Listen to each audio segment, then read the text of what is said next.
Terus sekali lagi tercipta kedamaian ini jika amanat agung boleh dilenyapkan atau dihapuskan dari Biblos. Karena ini adalah ajaran sesat, ajaran iblis laknatullah yang tidak perlu diikuti oleh manusia.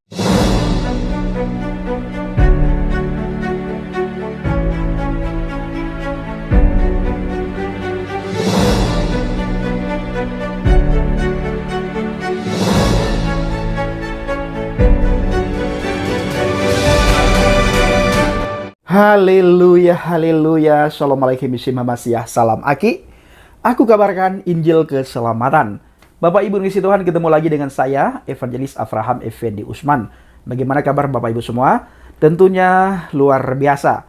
Selalu sehat, bahagia, sukacita, tanpa kekurangan satu apapun. Apapun yang saudara lakukan dan kerjakan, selama tidak bertentangan dengan firman Tuhan, saya selalu berdoa kepada Tuhan bahwa itu semua dibuat oleh Tuhan berhasil, sehingga nama Tuhan dipermuliakan. Nah saudaraku para pencinta channel Injil Habaget, di dalam Pengkhotbah 3 ayat yang pertama, di situ dikatakan, untuk segala sesuatu ada masanya, untuk apapun di bawah langit ini ada waktunya. Ya, ada waktu untuk kita diam, ada waktu untuk kita bersuara. Di saat kita melihat bagaimana Julius HNC, saudara, dia menyinggung-nyinggung iman kekristenan, kita coba luruskan dan kita berdiam. Tapi semakin lama, semakin menjadi-jadi. Kita tetap diam dan kita meluruskan apa yang sudah dibengkokkan. Tetapi makin kesini, dan semakin kita diam, semakin menjadi-jadi, saudara. Bahkan anak Batak dibenturkan dengan hukum penistaan agama. Kata-kata anak Batak dipotong, lalu di-framing, dilemparkan ke jamaah dia. Artinya dilemparkan kepada pengikutnya, dan oleh sebagian mereka membentur dengan hukum penistaan agama dan tidak segan-segan. Ada yang teriak nama Tuhan, ada yang berkata holol dorohnya, ada yang berkata dimanapun dia berada, kemanapun dia pergi kami akan cari, karena holol dorohnya. Karena apa? Sudah menyinggung iman, keyakinan, dan dianggap menistakan Tuhan mereka, Bapak Ibu. Tetapi kita melihat bagaimana para muqallab ini yang selalu mengorek-ngorek Alkitab, mencari dalil di dalam Alkitab untuk pembenaran akan apa yang mereka imani. Dalilnya mereka cari di dalam Alkitab, sementara Alkitab bagi mereka itu sudah dipalsukan. Bahkan si Agustan, saudara, dia pernah mengusulkan supaya ayat Alkitab itu dihapuskan. Kita juga diam. Tetapi begitu ada orang-orang tertentu di dalam kekristenan bersuara, dianggap penistaan agama dan dilaporkan ke pihak yang berwajib, sehingga terjadilah hal-hal yang tidak kita inginkan dan tidak di luar jangkauan kita, saudara. Anak Batak contohnya sudah masuk dalam penjara. Bapak Saifuddin Ibrahim sudah duluan. Setelah itu Bapak Muhammad Kece. Habis itu Bapak Saifuddin lagi. Sampai sekarang beliau masih berada di Amerika. Kita terus dukung dalam doa supaya Abi Saifuddin selalu sehat, diberikan kekuatan oleh Tuhan, dan selalu sukacita dalam pelayanan. Nah, hari-hari ini Bapak Ibu, muncul lagi Julius HMC yang terus-terusan mengolok-ngolok dan memotong-motong perkataan para apologet, memotong-motong kata-kata para penginjil, para hamba Tuhan untuk dia benturkan dengan hukum penistaan agama. Kali ini kita tidak boleh diam, saudara.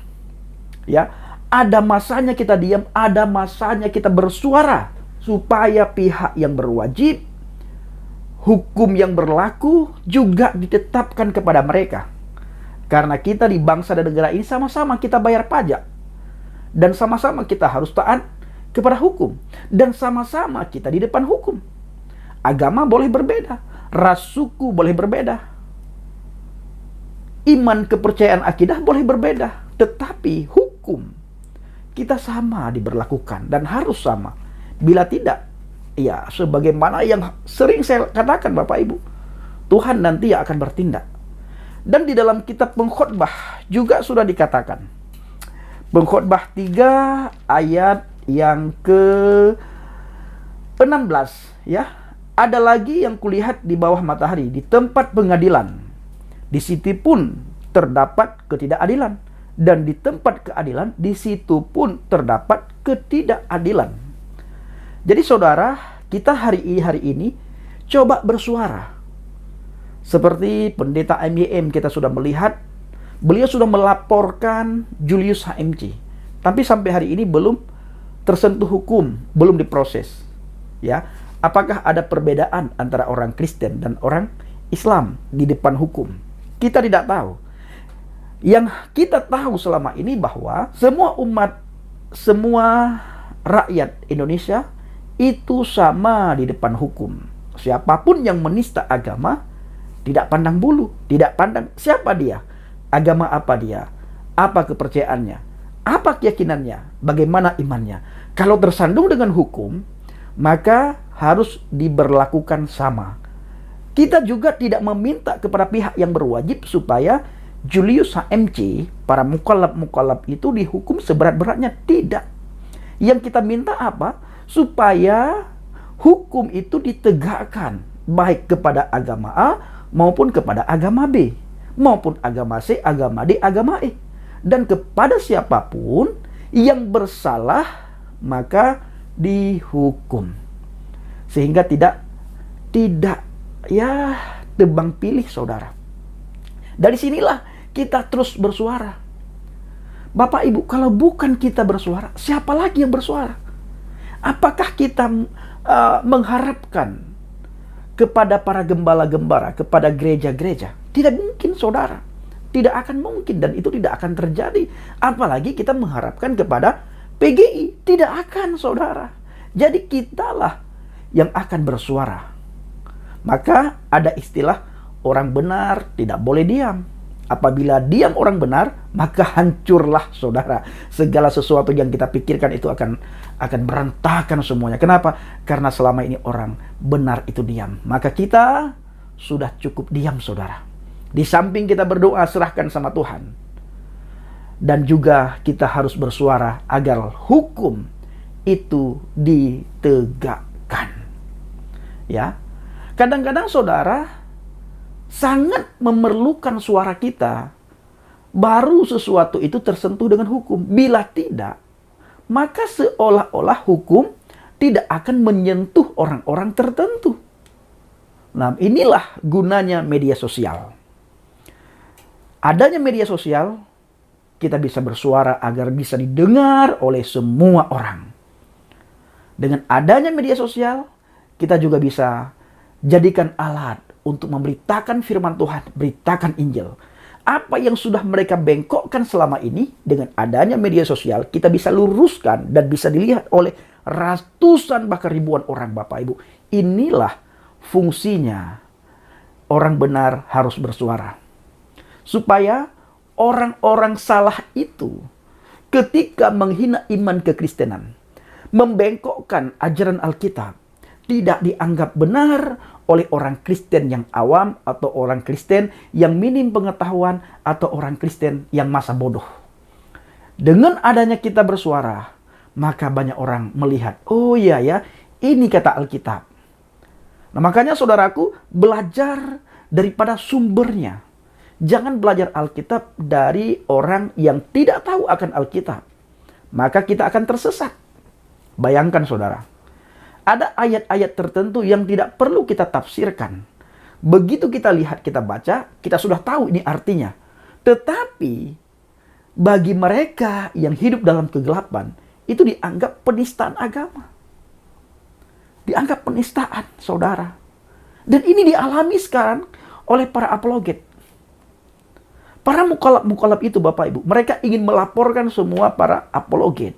Jadi tidak cukup anak Batak yang dilaporkan oleh mereka. Mereka tidak puas Jadi maunya itu semua para apologet dilaporkan. Ya kita berserah saja sama Tuhan. Kita berdoa, kita berseru, biar Tuhan yang campur tangan. Kalau sudah Tuhan yang campur tangan, habis, selesai. Ya.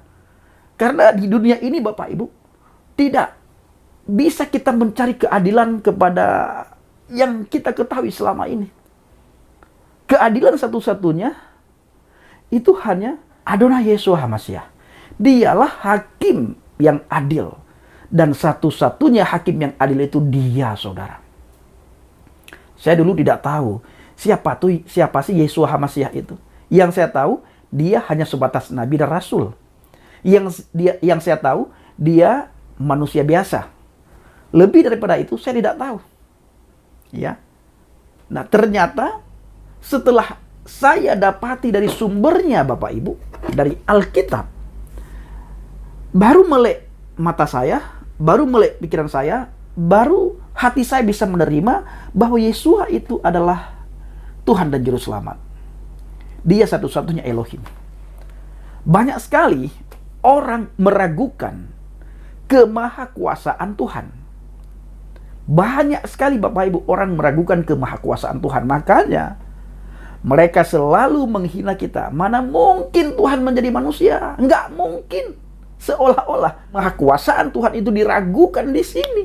Karena kata-kata tidak mungkin itu. Ngapain Dia harus menjadi manusia? Tidak mungkin Dia menjadi manusia. Ngapain Dia harus menjadi manusia? Ini yang sering kita dengar dari para orang-orang yang tidak memahami akan iman kekristenan, dan dari mereka yang sering mengotak-ngatik firman Tuhan, mengotak-ngatik Alkitab. Nah, tetapi di satu sisi, banyak sekali orang percaya ada manusia, ada orang jadi babi ngepet. Itu banyak orang percaya. Banyak sekali orang percaya ada manusia jadi gendero. Itu banyak sekali orang percaya.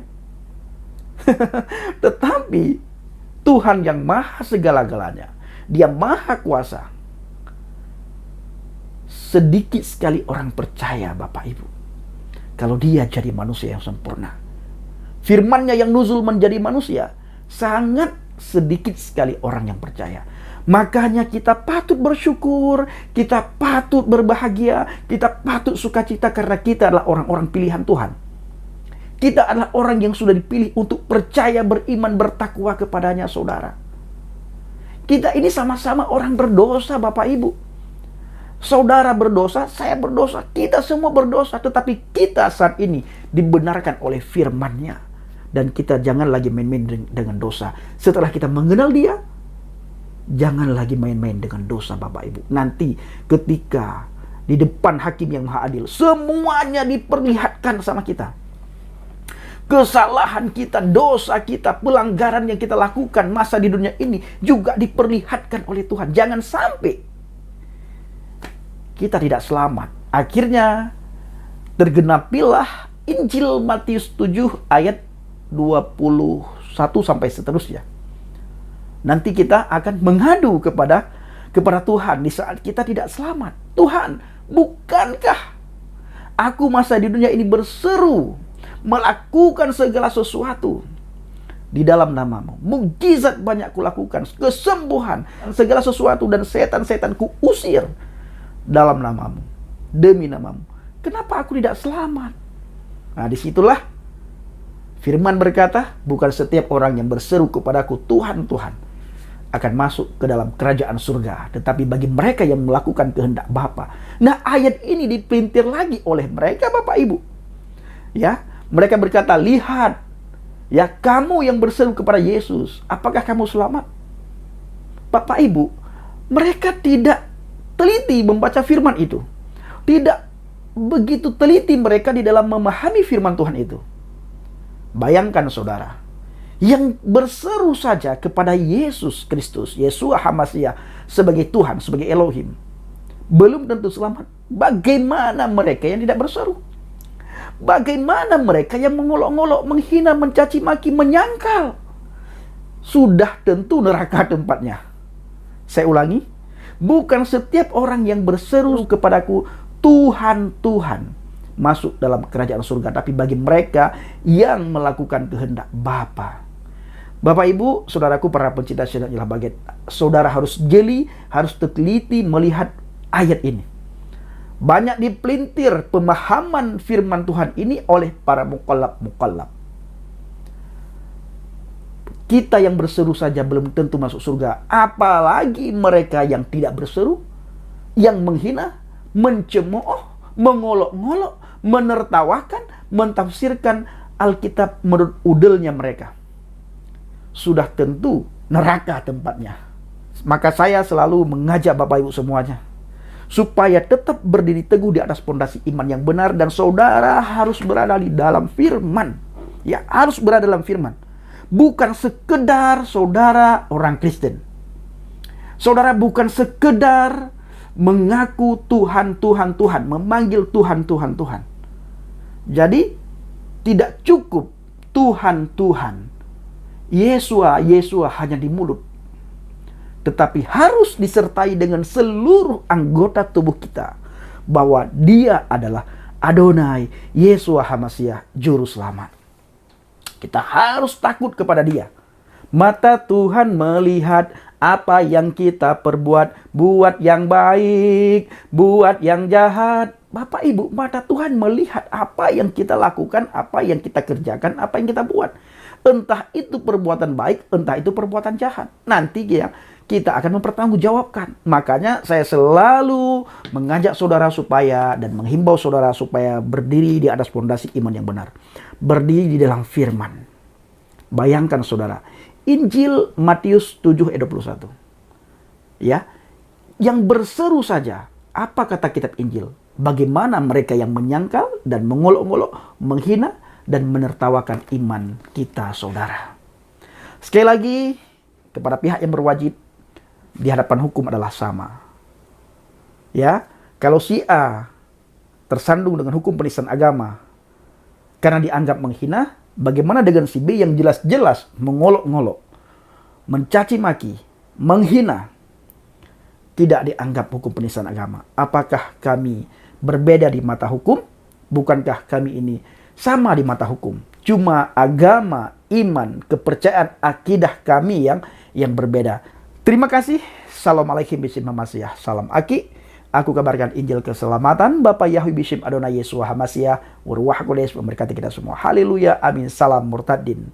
Saya mengucapkan terima kasih kepada Bapak Ibu yang selalu mendukung penginjilan Habaget, baik melalui doa, dana, motivasi maupun support saudara untuk Habaget. Terus dukung dalam doa dan bawa dalam doa syafaat saudara agar melalui pelayanan kita banyak orang tercerahkan.